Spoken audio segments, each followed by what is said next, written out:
नमस्कार श्रोते हो, नमस्कार. अमृत कलश या कार्यक्रमामध्ये आपलं सगळ्यांचं अगदी मनापासून स्वागत. श्रोते हो, शिक्षण म्हणजे केवळ पदवी मिळवण्याचे साधन नसून समाज घडवण्याची प्रक्रिया आहे. अशाच शिक्षण सेवेला आयुष्य वाहिलेल्या बी.एड आणि डी.एड महाविद्यालयांच्या उभारणीत महत्त्वाचे योगदान देणाऱ्या आणि एस.एन.डी.टी विद्यापीठाच्या सिनेटवर कार्य करून शिक्षण व्यवस्थेला दिशा देणारे असे पाहुणे आज आपल्याला लाभले आहेत. त्यांचं नाव आहे श्री चंद्रशेखर गोबी सर. सर, आमच्या आकाशवाणीच्या स्टुडिओमध्ये आपलं मनापासून स्वागत आहे. नमस्कार. थँक्यू. कार्यक्रमाची सुरुवात करूया आणि मला सगळ्यात पहिला प्रश्न हा विचारायचा आहे की आपल्या बालपणाविषयी थोडंसं सांगा आणि या शिक्षणाच्या प्रवासाविषयी आपण काय सांगाल? हो, माझा बालपणाविषयी सांगायचं झालं तर मी तिकोंडीसारखा एक खेडेगावात, ज्या खेडेगावाचं लोकसंख्या 1000-1500 आहे, सांगली जिल्ह्यातून 150 किलोमीटर अंतरावरचं एक खेडेगाव, त्या खेडेगावात माझा 1954 साली जन्म झाले. बरं. मी एक अत्यंत गरीब कुटुंबातील मुलगा असून माझा मातृभाषा कन्नड आहे आणि त्या अशा खेडेगावात माझं शिक्षण झालं.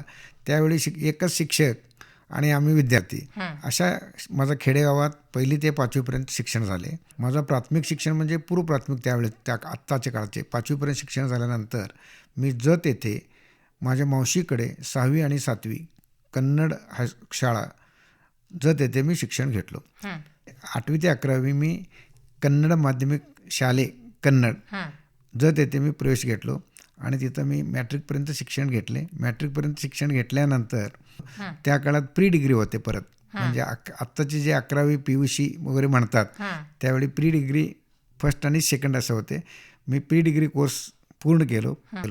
माझा CA करण्याचं खूप इच्छा होतं, परंतु आर्थिक परिस्थितीमुळे मी CAचं आर्टिकलशिप संपल्यानंतर मी थांबलो आणि मी जत येथे माझा अकाउंटिंगचा व्यवसाय सुरू केलो आणि त्याबरोबर मी इन्कम टॅक्स, सेल टॅक्स सल्लागार म्हणून काम करत जतमध्ये माझा 1980ला जतमध्ये एक स्वतंत्र व्यवसाय सुरू केलो. बरं. सर, शिक्षण क्षेत्रातच कार्य करण्याचा निर्णय आपण का घेतलात आणि तसंच जतसारख्या ग्रामीण भागात शिक्षण संस्था उभारण्याची प्रेरणा आपल्याला कशी आणि कुठे मिळाली? मी जे शिक्षण सांगलीत घेतलो, म्हणजे मला जे शिक्षण घेत असताना काय अडचण आले, म्हणजे तिकोंडीपासून जत प्रवास, जतपासून सांगली प्रवास, म्हणजे विद्यार्थ्यांना एवढं लांब येणे शक्यच नव्हतं. मी काही माझा आर्थिक परिस्थिती नसताना देखील मी काम करून पुढं आलो आणि किंवा माझ्या मावशीकडे शिकलो म्हणून मी शिक्षण घेऊ शकलो, परंतु ही लोकांना शिक्षण मिळणार नाही आणि आपल्या खेडेगावातील विद्यार्थ्यांना एवढं बाहेर जाऊ शकत नाही आहेत. आम्ही पायी चालत त्यावेळी जतला येत होतो तिकोंडीवरून. त्यावेळी तिकोंडीवरून जतला यायला फक्त एकच बस होतं, संकपासून. तिथून 10 किलोमीटर आम्ही चालत जायचं आणि पुढं बस पकडायचं. अशा परिस्थितीचे विद्यार्थ्यांना हाल होत होता. म्हणून माझा जन्मगावी तिकोंडी येथे मी काहीतरी ऋण फेडावं म्हणून एक SMSK ग्रामीण विकास प्रतिष्ठान म्हणून मी एक शिक्षण संस्था सुरू केलो आणि त्या शिक्षण संस्थेतून आम्ही आज तिथं इंग्लिश मिडियमचं स्कूल पण सुरू केले आणि तिथे आम्ही आज 400 ते 500 विद्यार्थी आमच्या गावात, जे खेडेगाव आहे त्या खेडेगावात शिक्षण घेतात आणि आमच्या संस्थेचे 6 बस असून आत्ता उलट प्रवाह झाले. पूर्वी आम्ही खेडेगावातून शेरगावात येतो, आता तिकोंडीचा आसपासच्या 10 गावातील लोक तिकोंडीला येतात. ही मला अभिमानाची गोष्ट आहे. म्हणून तिकोंडीला एक शिक्षण प्रवाह सुरू झाले. एका खेडेगावात 2000 वस्ती असलेले खेडेगावात मी शिक्षण संस्था स्थापन केलो आणि तिथं नंतर आम्ही डी.एडचं पण आम्ही संस्था सुरू केले. डी.एडचं कॉलेज सुरू केलं आणि त्यावेळी डी.एडला प्रवेश शासनाकडून होत असल्यामुळे महाराष्ट्रभरातलं विद्यार्थी तिकोंडीला शिकायला येत होतं. ही एक मला अभिमानाची गोष्ट आहे. तिकोंडीसारख्या खेडेगावात एक डी.एड कॉलेज आणि डी.एड कॉलेजला विद्यार्थी बाहेरचं शिकायला येत होतं. मी स्वतःहून तिकोंडीतनं तिकोंडीचा जन्म घेऊन मी बाहेर शिकत होतो आणि माझ्या गावी शिकायला बाहेर गावातून लोक येत होतं. ही मला खूप म्हणजे आनंद होत होता मला. सर, एस.एन.डी.टी विद्यापीठाच्या सिनेटवर पण आपण काम केलेलं एक सिनेट सदस्य म्हणून. सर, तर तिथे आपली नियुक्ती कशी झाली आणि आपलं तिथलं कामकाजाचं स्वरूप काय होतं त्याबद्दल काय सांगाल? मी 2005 नंतर प्राध्यापक लक्ष्मणराव डोळे यांच्या शाहू शिक्षण संस्थेमध्ये त्या प्रशासकीय संचालक म्हणून काम करत असताना मी माझ्या जतपासून मुंबईपर्यंत बरेचसे शिक्षण संस्था, त्या शाहू शिक्षण संस्थेमधील डी.एड व बी.एड कॉलेजचे मी प्रमुख म्हणून काम करत होतो आणि त्यावेळी SNDT विद्यापीठात मी संचालक म्हणून सिनेट मेंबर भरण्याकरता मी अर्ज दाखल केलो संस्थेचं प्रतिनिधी म्हणून. सुदैवाने मला संचालक सिनेट मेंबर म्हणून माझा निवड झाले, परंतु काही कारणामुळे त्यांचं अकाउंट्स वगैरे 10 वर्ष पेंडिंग होते. मी अकाउंट्सचं असल्यामुळे आणि शाहू शिक्षण संस्थेतला जे अनुभव हे घेऊन मी एक विद्यापीठापर्यंत सिनेट मेंबरपर्यंत मी पोचलो आणि 5 वर्ष मी खूप चांगलं काम केलो. म्हणजे विद्यापीठातलं वेगवेगळे डिपार्टमेंट्स आणि BCUD मेंबर पण मी झालो. म्हणजे बोर्ड ऑफ कॉलेज आणि युनिव्हर्सिटी डेव्हलपमेंटचे त्याचा एक विभाग असतो, त्याचाही मी सदस्य म्हणून झालो. त्यावेळी मग नवीन सिलेबस कसं करायचं, नवीन कॉलेजेस कुठं द्यायचं, महिला विद्यापीठ असल्यामुळे महिला शिक्षणासाठी महाराष्ट्राबाहेर पण देशातच त्याचं कार्यक्षेत्र आहे, परंतु मी ॲक्च्युली महाराष्ट्रात बघत होतो.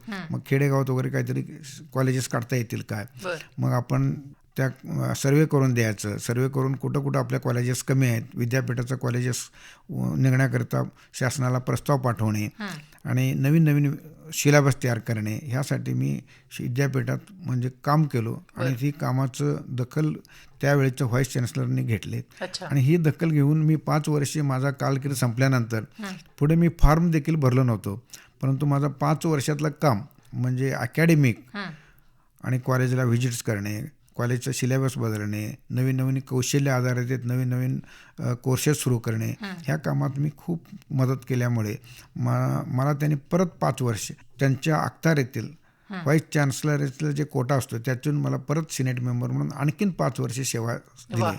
कायद्यातून 10 वर्षापेक्षा जास्त सिनेट सदस्य राहू शकत नाही, म्हणून मी 10 वर्ष काम केलो.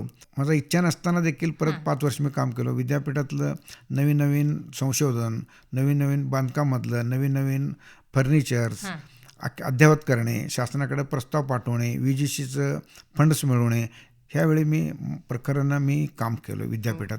बरं सर, जसं तुम्ही जत तालुक्यासारख्या एखाद्या छोट्या खेड्यातनं BEd आणि DEd कॉलेजची स्थापना केली, सुरुवात केली, पण आपल्याला काय वाटतं सर, ग्रामीण भागातील विद्यार्थ्यांना शिक्षणात अजून कोणत्या सुधारणा होण्याची गरज आहे असं आपल्याला वाटतं?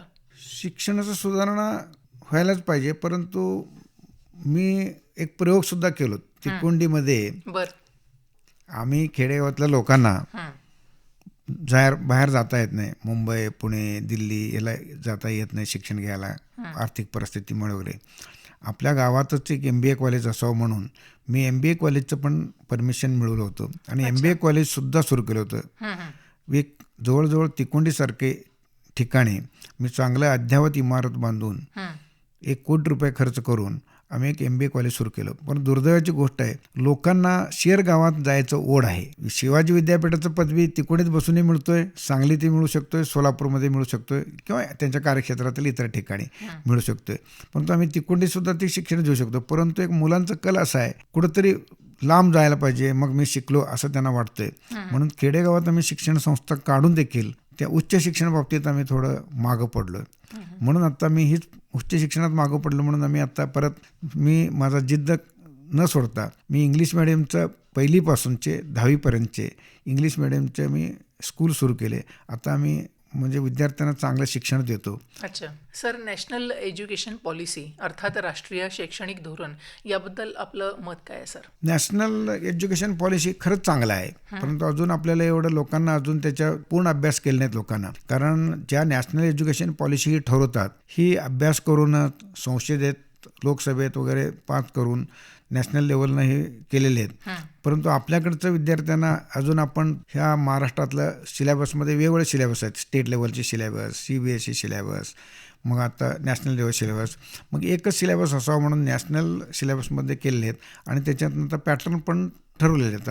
प्री एज्युकेशन, नर्सरी, मग नंतर पूर्व प्राथमिक, हायस्कूल, ज्युनियर कॉलेज, ह्याच्यातनं असं नवीन टप्पा केले आहेत. त्या टप्पा करून आता शिक्षण मिळतं आहे आणि नॅशनल एज्युकेशन पॉलिसी चांगलंच आहे, पण ते 1-2 वर्षात ते रुजेल. आता अजून पाईपलाईनमध्ये असल्यासारखं आहे, म्हणून काही लोकांना जुनं नवीन वळणामध्ये येत असताना थोडं अवघड वाटतं आहे, परंतु एखादा त्या पायरीवर गेल्यानंतर ती नॅशनल पॉलिसी सगळ्यांना योग्य वाटेल आणि एज्युकेशन पॉलिसी अभ्यास करूनच नॅशनल पॉलिसी सुरू केली आहेत.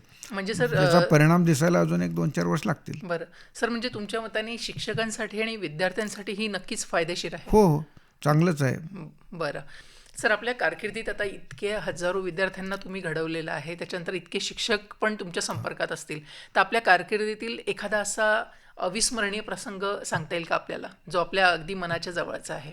मी आमच्या शाळेतील एक विद्यार्थी वकील झाला होता. तो मला माहीतसुद्धा नव्हतं. मी दुसऱ्या कामासाठी सांगलीत एखादा कोर्टात मी आलो होतो. हं.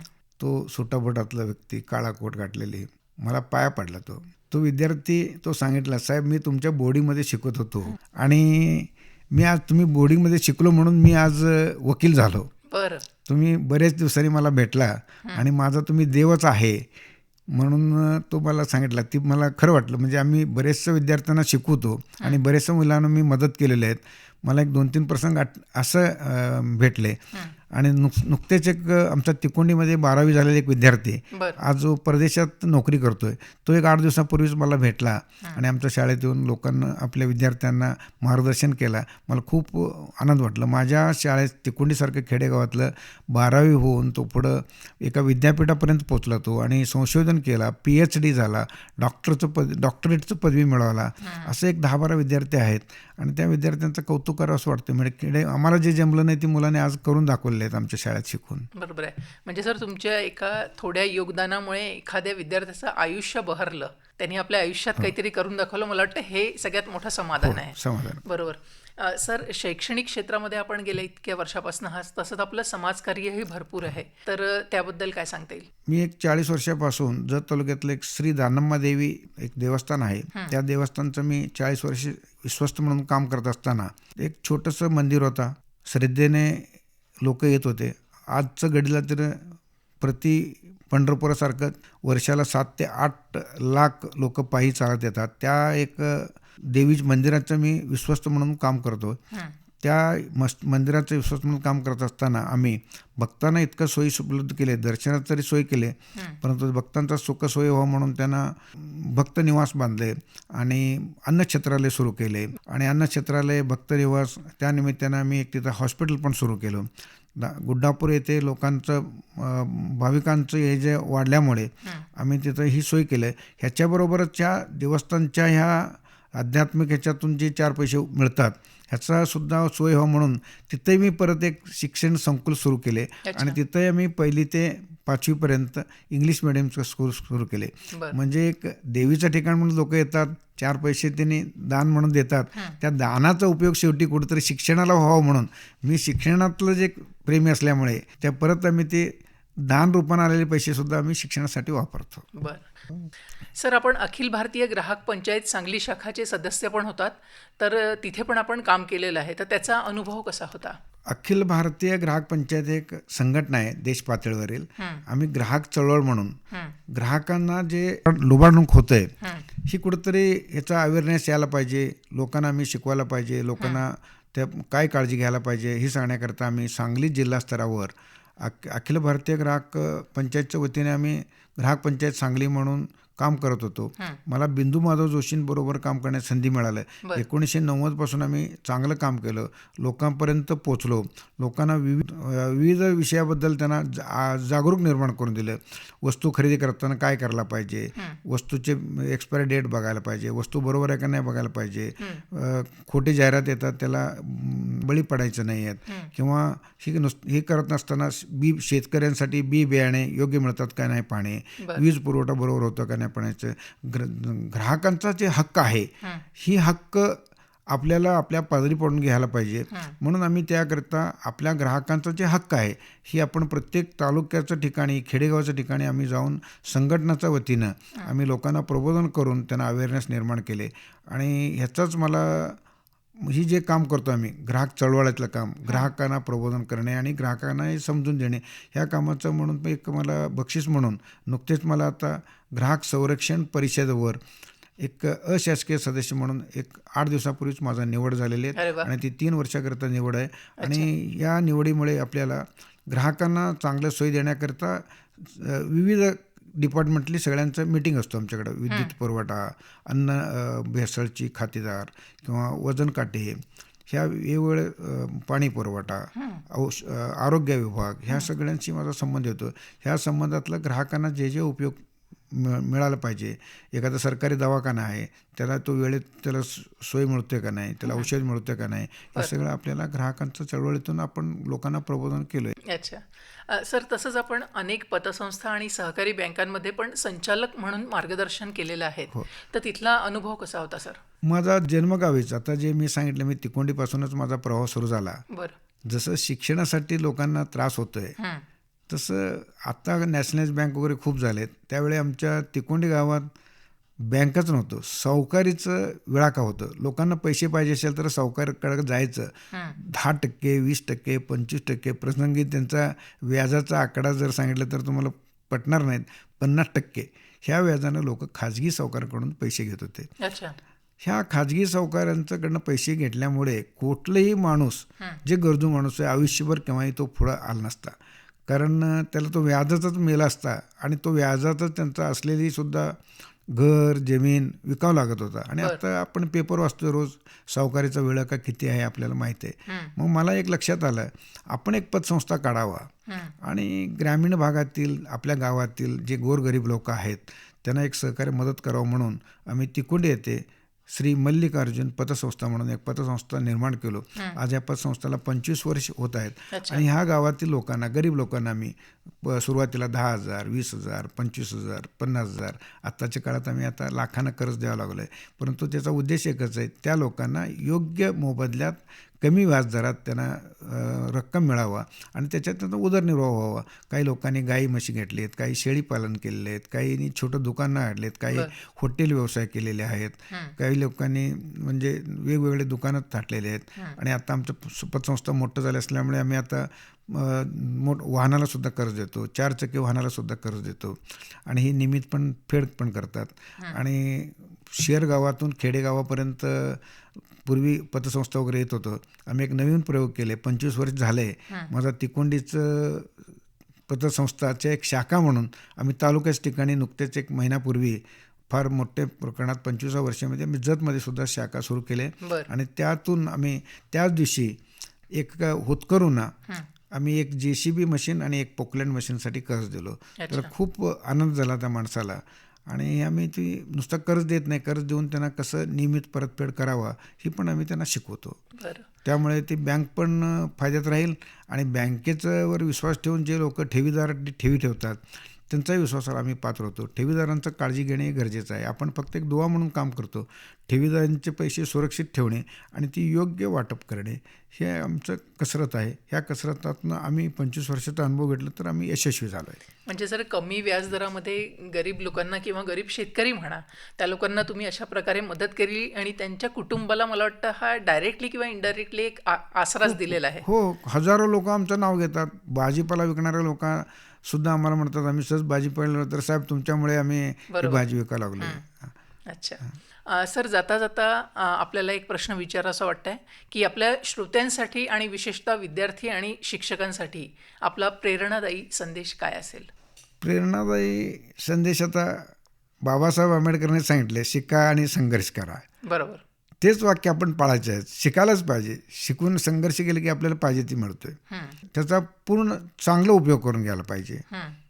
त्या संघर्षातून, त्या परिस्थितीतून मग आपण उच्च शिक्षण घेणे. आता क्रमप्राप्त झालेले आहेत. आता नवीन AI आलेले आहेत आणि नवीन काही अद्ययावत शिक्षण आहेत. अद्ययावत शिक्षण घ्यायला पाहिजे आणि पुढं जायला पाहिजे. प्रवाहाबरोबर पुढं जायला पाहिजे. मागं न वळता पुढं जावं असं माझ्या विद्यार्थ्यांना माझं एक प्रेरणा आहे.